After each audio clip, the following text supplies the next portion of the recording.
अस्सलाम वालेकुम मेरे अजीजों, कैसे हो? उम्मीद करती हूँ बिल्कुल खैरियत से होगे, जहाँ भी होगे हंसते मुस्कुराते खेलते हुए शादो आबाद होगे।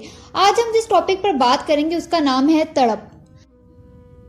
अजीजों, बाज दफ़ा ऐसा भी होता है, इंसान जिस चीज़ की शदीद ख्वाहिश रखे हुए होता है, सालों से उसे मांग रहा होता है। सजदों में, कबूलियत के औकात में, तहज्जुदों में, आंसुओं में, गर्ज हर मौका में उसे अपने रब से मांगता है। शायद वो अपने रब से जुड़ता ही अपनी ख्वाहिश की तकमील की खातिर है, मगर फिर ऐसा होता है कि अल्लाह उसकी आंखों के सामने उसकी ख्वाहिश को किसी और के हक में पूरा कर देता है। तब ये इंसान टूट कर गिड़गिड़ा कर अपने रब के सामने गिरता है, किरची किरची वजूद लिए शिकवे करता है, शिकायतें करता है, क्यों किया ऐसा, या मेरे साथ ही क्यों। नाराज़ होता है अपने खालिक से कि मैंने तो इतना मांगा था तुझसे और तूने इस चीज़ को किसी और की झोली में डाल दिया। मगर फिर अंदर से, कहीं दूर अंदर से उसे सिसकती हुई रूह से आवाज़ आती है, जिसके पीछे तू भाग रहा था वो था ही सेराब।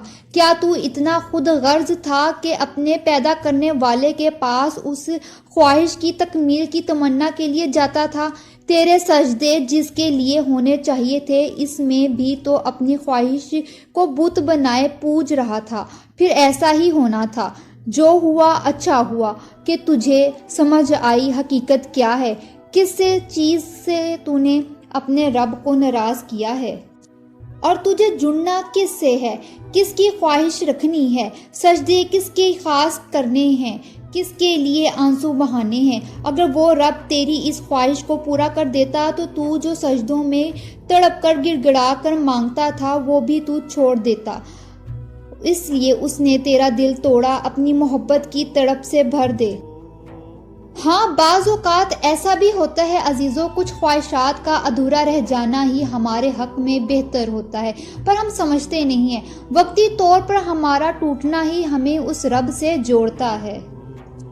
अजीज़ों, हमारा रब जो है ना, उसने हमें किसी मकसद के लिए बनाया है। अगर हम इस दुनिया में आए हैं तो उस मकसद को पहचानना ज़रूरी है। हम एक ख्वाहिश के पीछे ना अपने अल्लाह को नाराज़ कर देते हैं, और हम भी तो कितने खुद गर्ज हैं। अगर हम अल्लाह से सजदों में कोई बात करते भी हैं तो सिर्फ अपनी ख्वाहिश के लिए, ये नहीं कि हम अल्लाह से अल्लाह को ही मांग लें। कभी हमने ये नहीं सोचा कि अल्लाह ताला ने हमें कितनी नेमतों से, रहमतों से नवाजा हुआ है, लेकिन हम नाशुक्री करते ही रहते हैं। बस अपने आसपास की चीज़ों को भूल जाते हैं जो हमें सहूलत मैसर है। दुखों में भी अल्लाह का शुक्र अदा करें, जैसे भी हालात हैं अल्लाह का शुक्र अदा करें। हम बहुत से लोगों से बेहतर हैं। आज के लिए सिर्फ इतना ही। आपको आज का टॉपिक कैसा लगा मुझे अपना फीडबैक जरूर दीजिएगा, और मुझे और अपनी दुआ में याद रखिएगा, और अपना और अपने घर वालों का बहुत ख्याल रखिएगा। फी मान अल्लाह।